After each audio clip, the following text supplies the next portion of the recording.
find it very, very difficult to actually focus the mind on the in and out breathing. And there are reasons for this.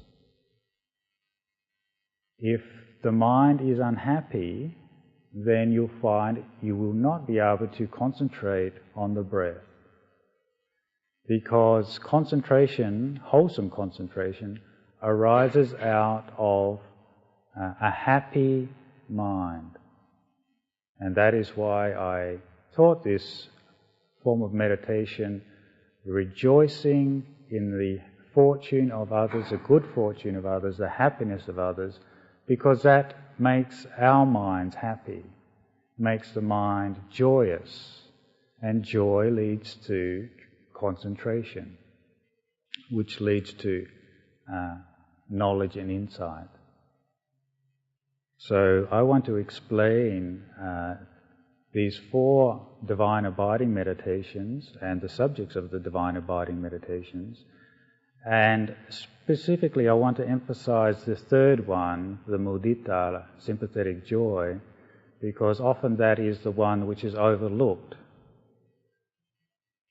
But I'll go through them progressively, the first one being the meditation on loving kindness. This one is often very, very difficult for many people to develop. The traditional way is you develop a thought, the volition in the mind. May all beings be happy. May all beings be well. May I be happy. May I be well. You'll find a lot of people actually find it very difficult to actually develop loving kindness towards themselves. A lot of the reason that people actually come to meditation is because they're not actually happy with themselves. They're not content with themselves. And so these divine abiding meditations is actually to actually have goodwill towards yourself and have goodwill towards other beings. That's what loving kindness means. Loving kindness is directly developed to overcome the quality of ill will, where the mind is dwelling in aversion, dwelling in negativity. And so we have to use the opposite, which is a thought of goodwill. And this is a very subtle quality of mind, because sometimes we even notice, you may have noticed that when you're sitting meditation, did you actually have goodwill to the idea of being successful in the meditation? Were you actually willing yourself in a positive way to be successful? A lot of times we sit meditation and think, I can't do this. This is hopeless. When's it going to end? I feel tired. No, I can't be successful at this. I can't do it. And so we're actually willing ourselves at that time in a negative, fault-finding way. We don't actually have a mind which is infused with goodwill towards ourselves in the present moment. And therefore we will not be able to do the meditation. We will fulfill our own expectations. So actually one actually has to will oneself to be successful. I can do this. I will do this. I will have a thought of loving kindness. Loving kindness. May I be happy. May I be well. May I be at peace. This is what we mean by metta, loving kindness, is actually to have wholesome thoughts towards oneself and wholesome thoughts towards others. To not actually find fault with oneself or others. Loving kindness actually has to be developed from a base of acceptance of oneself and other beings. If we do not accept ourselves as how we are in the present moment, and also see the potential to change and develop and grow in a good way, and to cultivate and nurture those good qualities, then we're enclosing ourselves within the bounds of negativity, within the fault-finding mind. We actually have to bring out and see the good qualities in ourselves and also accept the unskillful, the not so good, and then work from there. So we're developing this quality of goodwill to ourselves and goodwill to all beings, having kindness. These qualities this quality of loving kindness is actually softens the heart, and it takes you away from the thinking mind. It actually leads to the quality of actually tenderness in the heart. And it's very, very important for stilling the mind and making it peaceful and calm. Because when the mind is soft and malleable and supple, and also joyous. So if we think, may I be happy, may I be well. Sometimes the mind can't even do that because it's working in speculation. If you think, may I be happy, then that's a speculative concept. Sometimes it's much easier just to say, be happy. So you sit meditation, developing loving kindness meditation, be happy. Be happy. Then you start to realize, be happy. And you actually make the mind happy there and then. Just be happy. Be happy. This loving kindness meditation, you're sustaining that thought, be happy, that volition, that intention. Be happy. Be happy. Be happy. Just keeping that like a mantra over and over again. Be happy. Be happy. Until then the mind actually absorbs into that thought, that concept, that idea. And there is, with that, then the feeling of happiness arising. That goodwill, that wish for happiness, which is something we all wish for. And then we radiate that thought out to others. May all beings be happy. Be happy. Gradually expanding it from those beings close to us out to those beings further and further away until we encompass all sentient beings in the world. Those seen, those far, those near, those that we know, those that we don't. So that we're developing this concept of universal loving kindness, where we're not selecting those people that we like, those people that we know, those people of the same country, race, creed, sex, but we're radiating it out universally, accepting all beings and wishing all beings to be happy, having kindness and friendship to all beings. Metta, the idea of loving kindness, is this quality of goodwill and kindness to all beings, and sustaining that thought, making it much of. And if you develop this thought of loving kindness frequently, then you'll find anger will decrease. It's actually the reason that we get angry is because we haven't developed this thought of loving kindness in our day. Have you been angry today? Have you got upset or disturbed with somebody? How many times did you develop the opposite? Thoughts of loving kindness, goodwill, friendship to the people around you. If you find that the thoughts of aversion and ill will are greater than the thoughts of goodwill, then you'll get angrier and angrier and more easily upset. That is why the Buddha actually said that anger is never overcome, even with mindfulness, nor is it overcome with further anger. It is only overcome with thoughts of loving kindness.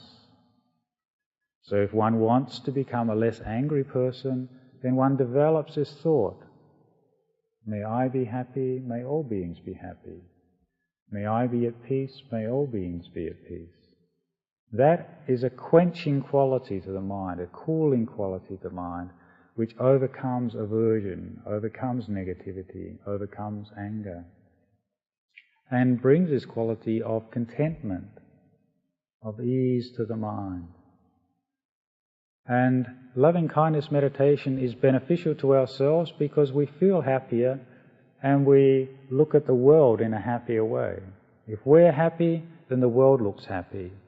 When we're miserable, then the world looks miserable. We all live in our own worlds. Your world is different from my world. We all make up our own world through our perception of it, our view of it. And if we develop this universal loving kindness, goodwill to all beings, then we can have a mind which is free from anger, because anger is only overcome with thoughts of goodwill and friendship. In Buddhism, I've often repeated the discourse of the Buddha called the simile of the saw, where the Buddha said that there is no such thing as self-righteous anger in Buddhism. And he gave the simile, in the simile of the saw, if you were to be grabbed by robbers and held down and cut in sections with a two-handed logging saw, if you had a thought of anger, then you would not be fulfilling the Buddha's teachings, which is the standard that the Buddha established in this simile of the saw discourse, to show that there can never ever be self-righteous anger, even if you're tortured. Anger is always an unwholesome quality of mind. It always comes from an unwholesome state, an attachment, and can never be justified. But by developing the opposite, thoughts of goodwill, thoughts of kindness to oneself, to actually wish oneself well, make the mind happy and content, and then wish others well, make them happy and content, then we'll find that there are actually 11 benefits that the Buddha taught of the development of this loving kindness meditation, the volitional intention to send thoughts of loving kindness and goodwill to others and oneself. And those 11 benefits are very interesting, because the first one is that one will sleep well. If you're having trouble getting to sleep, if you toss and turn, your restlessness, you often notice that there's a lot of aversion and stress in the mind, even adverse to not getting to sleep easily, averse to the other people who get to sleep very easily. If one develops thoughts of loving kindness before going to sleep, may I be happy, may I be well, and radiate that out, then you'll find that one will go to sleep easily and one will sleep well, rest very well, because the mind is content. And whenever the mind is content, the mind is peaceful. Wherever the mind is peaceful, it rests. It is the stopping place of the mind. The next benefit of loving kindness meditation is one wakes refreshed. You have a good sleep, you have a deep sleep. The third benefit is that you will not have nightmares. If you have nightmares, then it shows that there is suppressed aversion in the mind, which carries over in the sleeping process. So if, say, children wake up with nightmares, then you actually arouse wholesome thoughts in their mind, make them happy, put them at ease, make them content. If you wake up with nightmares, then develop thoughts of goodwill and loving kindness. May I be happy, may I be well, may other beings be happy, may other beings be well. And these thoughts of, these nightmarish thoughts, will not arise in the state of sleep. And if you develop loving kindness to a very deeply concentrated state, you won't even dream at all. The next benefit of loving kindness meditation is one's complexion will be radiant. So if you want to save money on facial creams, then you should develop loving kindness meditation. And actually the Buddha said that on this point that the karmic result of being an angry person, being a wrathful person, being a malicious person is to be born ugly. Because when you actually look at that it's logical when you see yourself or another person who is overcome with anger, their face becomes distorted, it becomes red. It doesn't look pleasant. And the habitual development of states and mind states of anger and aversion will instill that tension in the muscles, will instill that tendency towards the face being pulled, the grim features, the sadness. Whereas the opposite, loving kindness meditation, if you cultivate that, and you notice it, if you develop thoughts of loving kindness, you actually feel more radiant. You feel like there's a smile on the face, and you feel at ease. And that's why it does lead to a radiant complexion. The next benefit of loving kindness meditation is an obvious one, which is one will have many friends. That is, people are attracted and drawn towards one if one has and develops thoughts of goodwill and kindness towards others. Because one accepts beings, accepts others.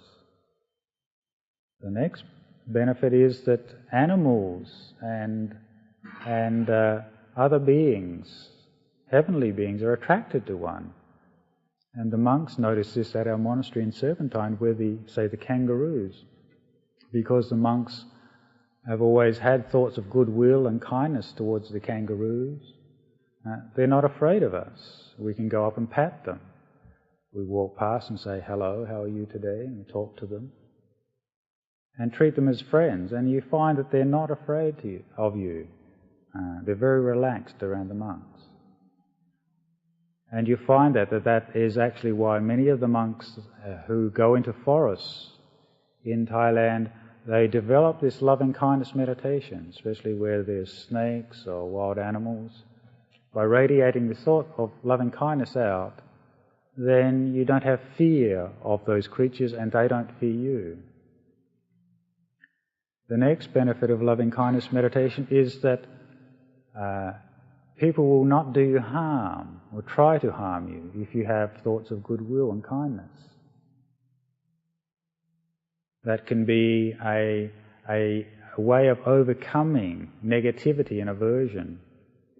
And I remember one monk I know who's a Chan monk, a Chinese Chan monk who lives in America. He's a disciple of Master Hua, and he was doing a pilgrimage up the west coast of America with just two monks together. One of them was carrying the equipment, and the other monk was doing a pilgrimage where he took 3 steps and then he bowed down completely with his whole body, then stood up, then took 3 more steps and then bowed down again, then took 3 more steps and bowed. And he did that continuously all up the west coast of America for over 800 miles. And that he was telling me at one time he got in the middle of San Francisco, and he was doing this in the middle of suburbia, and he was stopping at a street light, waiting for the lights to change, and he was bowing, and then standing up, and then bowing. And at that time, a group of Hell's Angels bikies pulled up at the stoplights, about 30 of them, And they park their bikes next to him as he's bowing at the street light. And the head of the bikies got off his bike and walked over to him. And this monk is quite small, and the bikie was about 6'3", he said, and he picked him up off the ground and held him to his face. And the monk said at that time all he thought of was thoughts of loving kindness. He said, "May you be happy, may you be well, may you be happy, may you be well." And the bikie said to him, "What are you?" And he said, "I'm a Buddhist monk. May you be happy, may you be well." And he said, "I've heard of," this is the bikie's words, "I've heard of Christians and I don't like them. I've heard of Jews and I don't like them. But the Buddha wasn't such a bad guy." And then he put him down. And then he put his hand in his pocket and he pulled out $5 and gave it to him, and then got on his bike and drove off. And this monk was saying, "May you be happy, may you be well, may you be happy." So in some situations, that's actually something you can actually use. It's just even that thought. I don't necessarily agree with all the opinions of that bikie, but that was just developing that thought of may you be happy, may you be well, may you be happy, may you be well. Is a way of overcoming people's aversion. And the next benefit of loving-kindness meditation is that it actually makes the mind calm and concentrated very quickly. If you want to make the mind peaceful and calm, and sometimes you sit meditation and it's not calm, then actually to develop thoughts of goodwill towards oneself and goodwill to others settles the mind and establishes it in a peaceful state very quickly. The next benefit of loving-kindness meditation is that one dies unconfused. If you've developed lots of thoughts of loving-kindness and goodwill, then at the point of death, then there will not be anxiety, there will not be remorse, there will not be negativity. One will die in a very calm and serene state.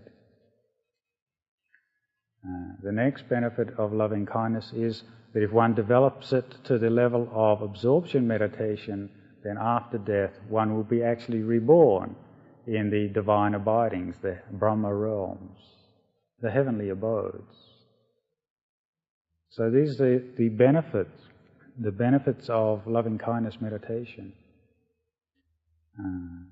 And the next meditation in the divine abiding meditations is the meditation on universal compassion, where one sits meditation and radiates out, wishing all beings to be free from suffering, to be free from any pain or distress that they have.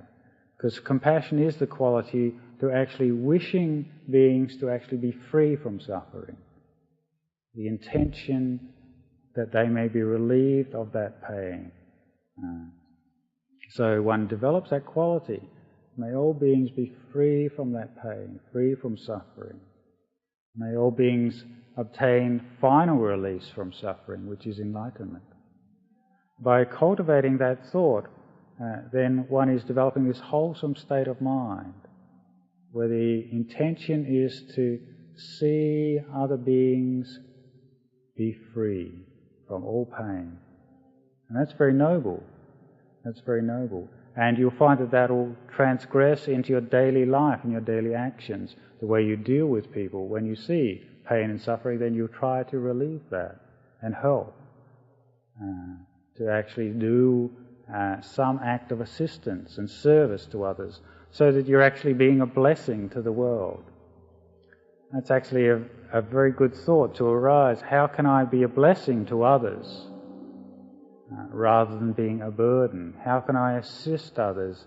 What service can I do to others to relieve their pain and suffering?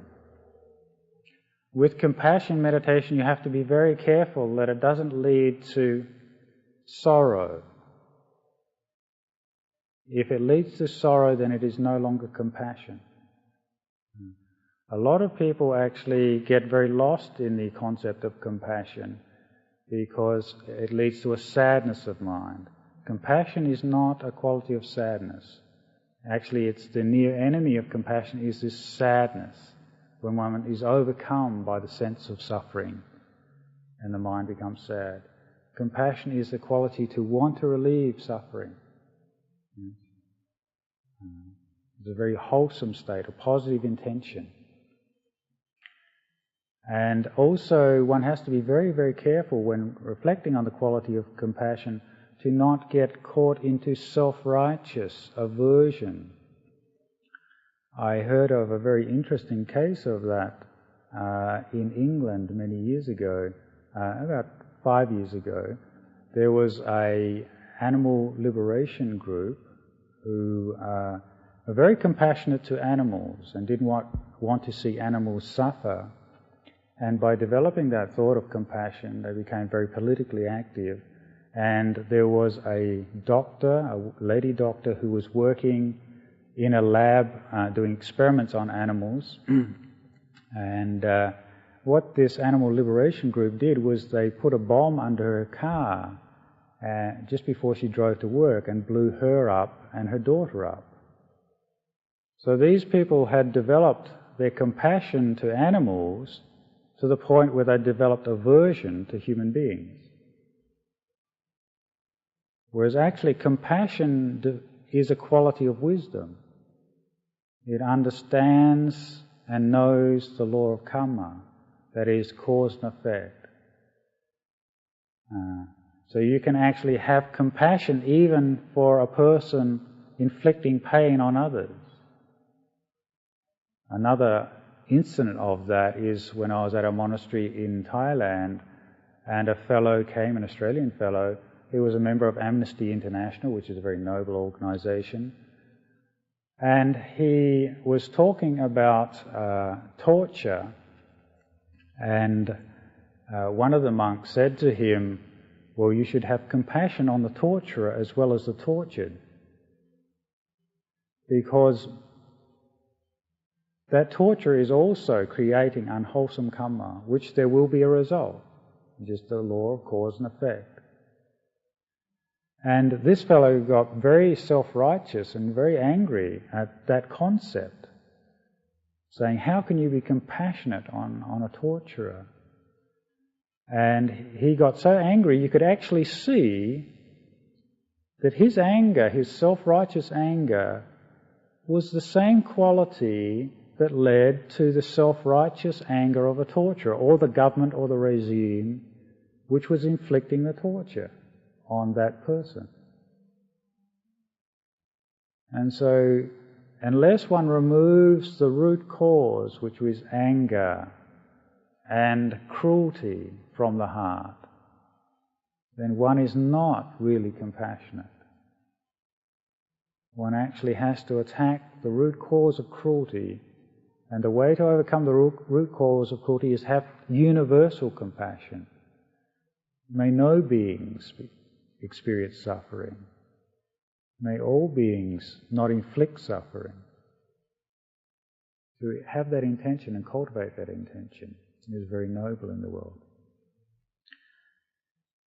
I want to move on to this next meditation, which I just led you through, which is the sympathetic joy meditation, because this is one of the meditations which is not talked about a lot. And this quality of joy is actually a very, very important quality. It's one of the 7 factors of enlightenment. If you're aspiring to enlightenment, you should be developing certain factors, and one of those factors of the mind is joy.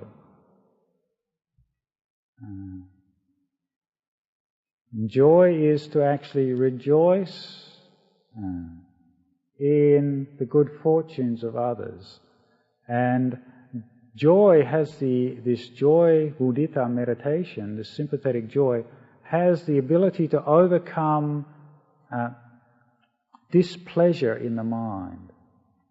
Now, if you're sitting meditation and you're finding that it's too hot for me, the person next to me is wriggling too much, I'm not comfortable, I don't like this meditation subject, I want to move, that fault-finding mind, the mind which is running on and looking at the negative aspect of something, the displeasurable side of experience, then you actually need to develop and counteract that with this meditation on sympathetic joy, rejoicing in happiness, one's own happiness and the happiness of others. Because this is the quality which is the antidote for displeasure. And the Buddha actually said in the Upandisa Sutta that the fault-finding mind will always lead to restlessness.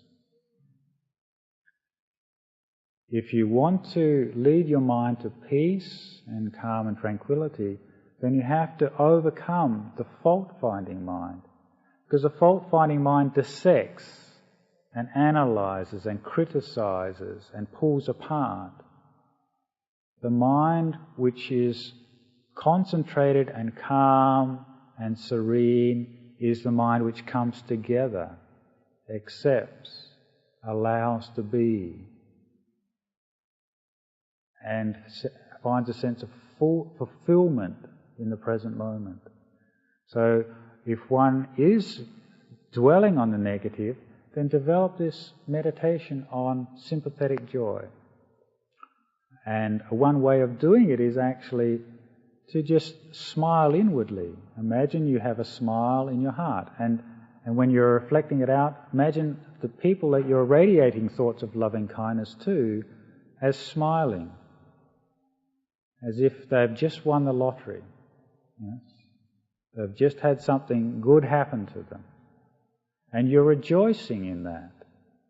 Because this sympathetic joy, mudita, overcomes the quality of envy in others' happiness.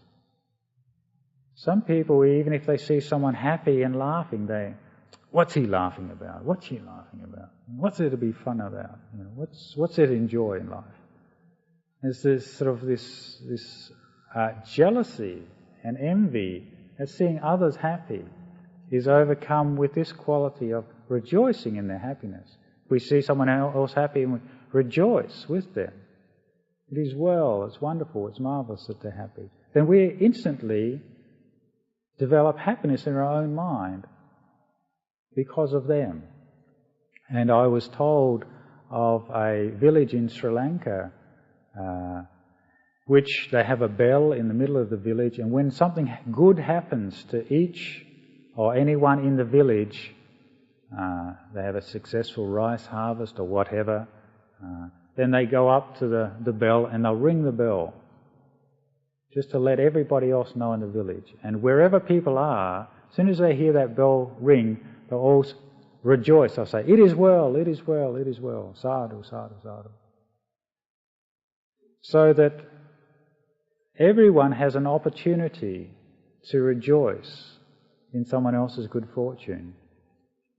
And that's actually very noble. It immediately allows the mind to raise up and rejoice in someone else's good fortune. And we notice that sometimes we beget and we do not want other people to be happy. We hear that they've got a raise. Well, why don't I get a raise? Hear that someone else wins a lottery. Why doesn't it happen to me? Instead of saying, "Oh, wonderful, it's marvellous, you've won the lottery." Yes? It shifts the mind out, so it's actually a gift. Yes, we rejoice in your happiness. And that makes the mind happy. And that is a way of overcoming this displeasure in the mind as well. So if one actually cultivates this rejoicing in happiness and bringing joy up into the mind, then you'll find that the mind will become joyous. And when the mind is joyous, then it will become concentrated and calm very, very quickly. And that is why joy is one of the factors of enlightenment. And it's very interesting, at the time of the Buddha, King Bimbisari, one of the kings at that time, actually mentioned to the Buddha in the discourses that one of the reasons he was actually liked the Buddhist monks and had faith in the Buddhist monks because he actually noticed they were very joyful. Whereas he noticed some of the monks of the other traditions seemed a lot sadder. They didn't have that radiance, that joy. And joy is a factor for concentration of mind, for tranquility, and it is a result. When you get a concentrated mind, you're going to be joyous. Also, when you know truth, you become joyous. It is a liberation quality. It frees the mind, and when the mind is free, there is happiness and joy. So this is a very, very important meditation for overcoming the fault-finding mind. And the last of the Brahma-viharas, which is the equanimity meditation, this is actually a meditation which grows out of wisdom. Equanimity is the quality of the upekkha, the balanced mind, which knows firstly the law of karma, that is, the law of cause and effect. Equanimity one develops when one cannot do anything about a particular situation. One has compassion, one wants to help relieve suffering, but one knows one cannot affect or change the situation. One can remain equanimous.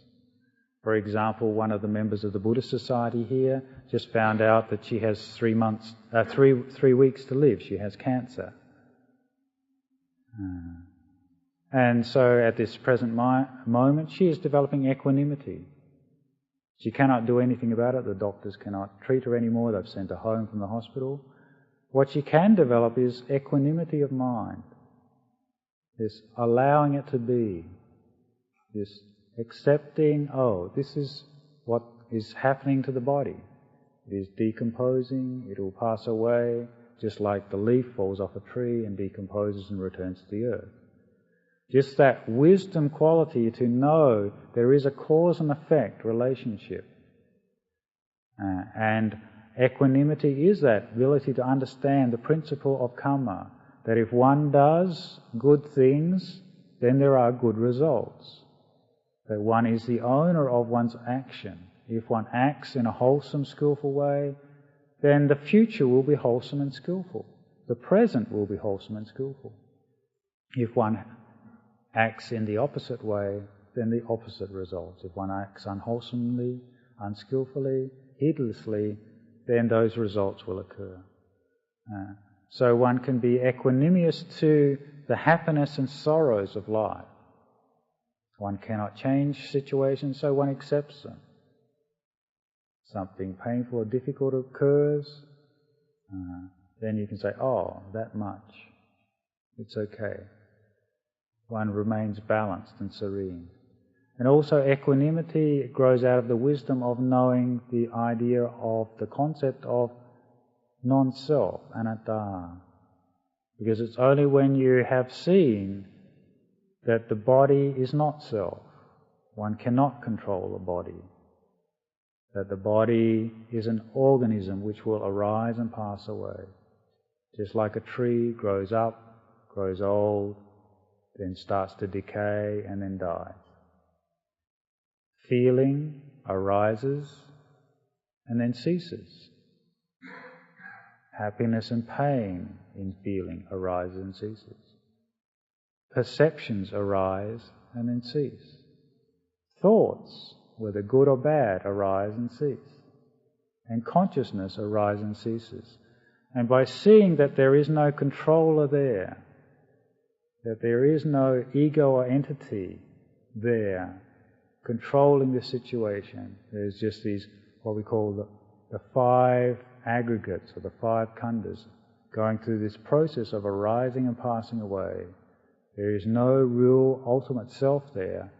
Then one can have equanimity towards painful feeling or pleasant feeling, towards old age, sickness and death.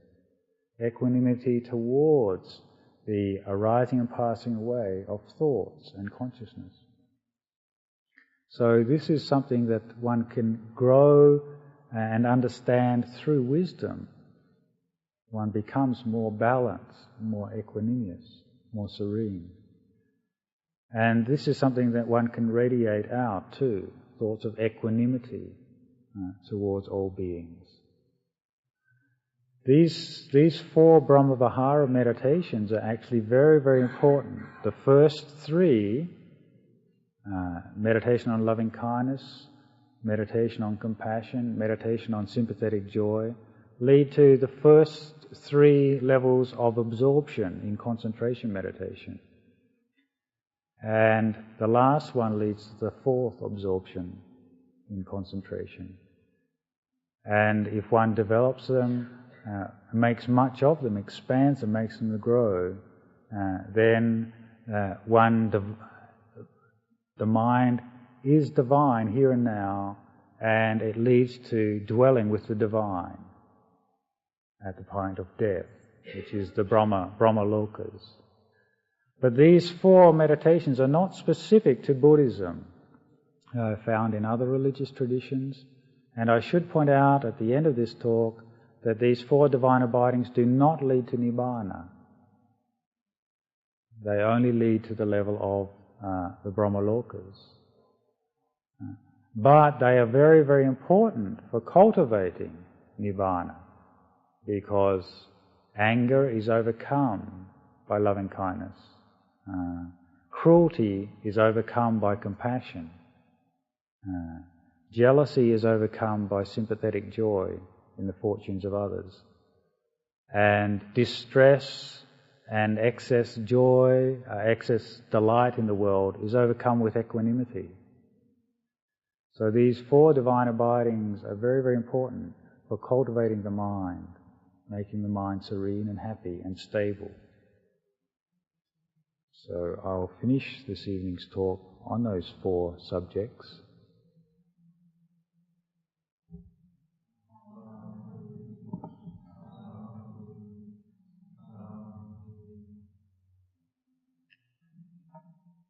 I don't know whether anyone wants to ask any questions. You're most welcome to.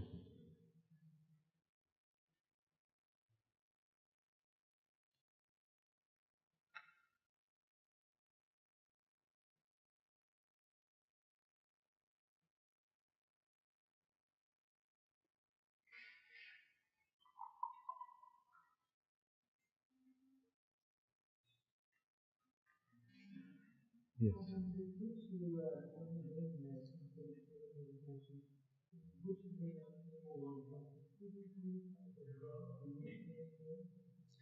Yes, actually, that's actually one important way to do it. Is there are many ways of developing this aspect of sympathetic joy meditation. What one does do is begin with those people who it's easy to rejoice in their happiness. For example, if you're radiating it out, you imagine, say, people close to you, your family, your friends, people you love, and people around you first, and radiate and rejoice in their happiness. Then you develop it to radiating it to neutral people, people that you don't know or just met, you have neither like or dislike towards. And then once you become confident and you're developing this feeling, then you radiate it out to those people that you have problems with. For example, someone you've had an argument with, someone you dislike, or someone you don't get on with.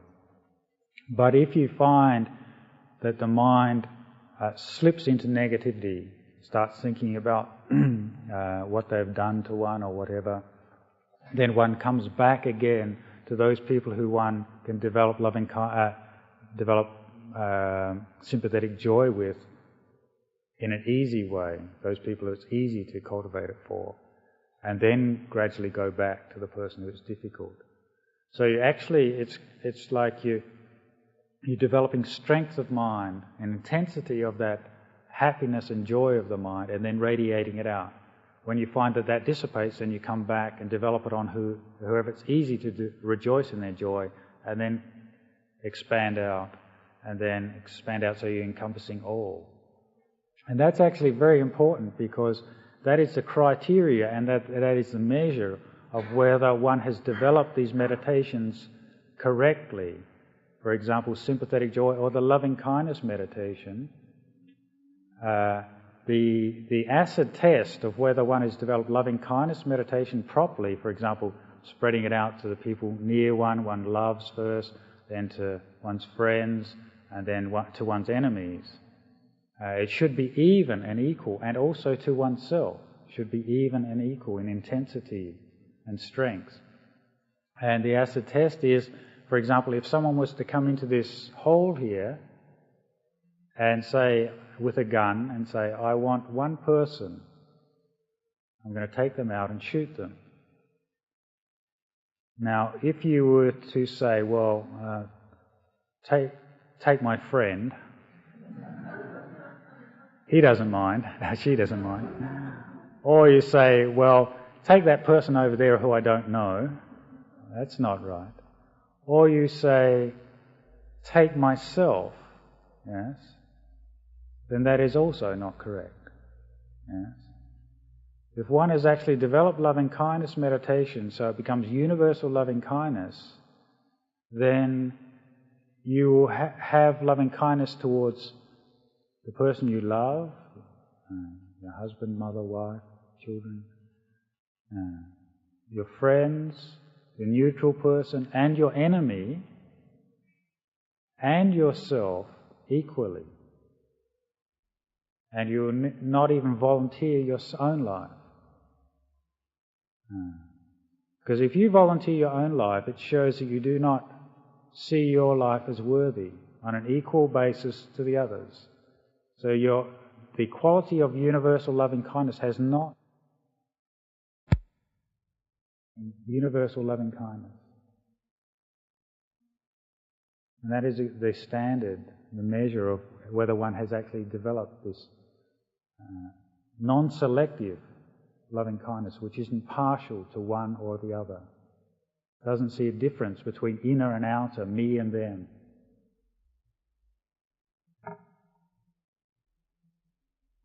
If there's no other questions, then maybe I'll ask Jill. Yes, Jill is back from Thailand now to make the announcements.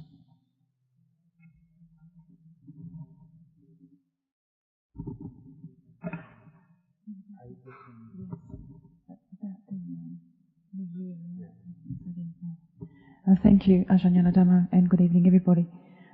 Phil, I wonder if I could have the lights a little bit. I need to read something and I can't see it. Or Brian, someone down there. Thanks, Phil.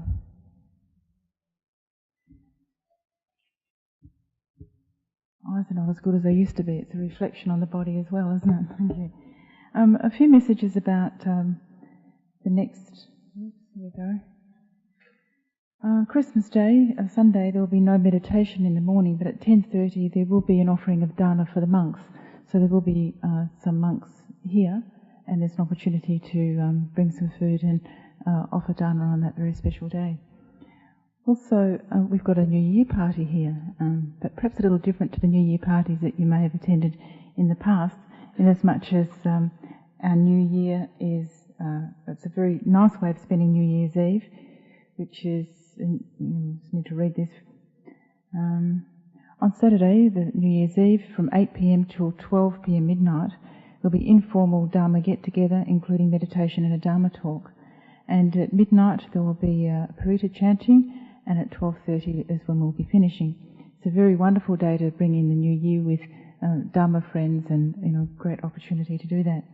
And on Sunday, the 1st of January, New Year's Day, at 9:30 a.m. there will be alms round, and which is again an opportunity to offer food. And at 9:45 there will be an opportunity to receive the precepts, and there will be some chanting and a short talk. At 10:30 we'll be sharing a meal, and at 12 noon there will be an offering of requisites to the monks. So it's a chance to bring along some things that the monks might need to use over a period of time. Also, Chinese New Year, we have all sorts of New Years at Dhammaloka. The Chinese New Year ceremony fundraising activity dinner is at the end of January. I've actually forgotten the date, but tickets are available at the reception hall as we go in. We're also looking for somebody who would be willing to offer a bit of time here on a Saturday between 2 and 2:30, and again at 4 o'clock between 4 and 5 at the desk in the foyer, just sitting at the reception desk answering inquiries and talking to new people. The other bit of news is that there has been a letter from Ajahn Jagaro, and I think many of you, probably most of you here, realise that Ajahn is actually the abbot of Bodhinyana and the spiritual director of Dhamma, and he has been gone since the end of February. This actually came to Dennis Shepherd, our Vice President, while I've been on holidays. He says, I've had a rewarding rains retreat in Burma, and towards the end of my stay I had the opportunity to do a little sightseeing of the historical and religious centres in Upper Burma. It is indeed a lovely country, and I found the people to be most kind and generous. On the 18th of November I left Burma with the intention to return to Sri Lanka for a short time. However, while in Bangkok I met Venerable Ajahn Sumedho, invited me to visit Amaravati, so here I am in chilly England looking forward to a white Christmas and New Year. They tell me that the weather is unusually mild for this time of the year, but the frosty mornings feel pretty cold to me. However, the warmth and friendship that comes from this lovely community of monks and nuns make it very pleasant here even in winter. Venerable Arya Silo, who many of us will remember, Venerable Arya Silo, who ordained here many years ago, and Liz, was one of our lay people, who were both in Burma for the Rains Retreat, are also here. It is indeed a blessing to be with such good Dhamma friends. Please give my best wishes to the rest of the committee and the lay community at Dhammaloka. I wish you all a very happy Christmas and New Year, and may 1995 bring for you the fulfilment of all your noble aspirations. What Ajahn doesn't tell us there is that, and I've just come back from Thailand where I met a number of people who saw Ajahn, is that he's actually not very well. And several people who I spoke to said that he looked quite ill, and they were pleased that he was going to Amaravati, where he was going to get some good medical attention and some time for some rest and time for himself to allow his body to heal. When I first started coming to the Buddha Centre many years ago, I used to think it was quite bizarre that we used to say things like Happy Christmas, and we did things in that way, bearing in mind that it is foundation is a Christian festival.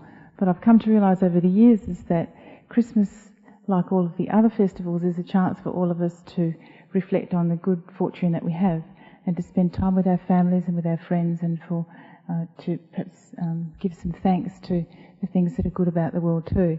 And on that note, I wish all of you, on behalf of all of our committee members and all of the members here, a very happy Christmas. I look forward to sharing the new year with you. Thank you, Ajahn.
ใจหรือเปล่าภาษาอังกฤษเข้าใจหรือเปล่าไม่หน่อย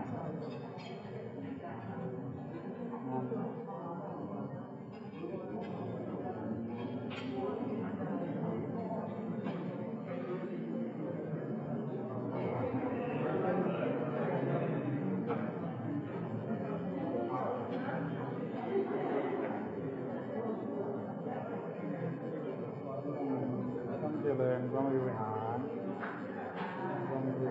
สี่มันเป็นหลักของใจดีใจสบายนั่นแหละเนาะ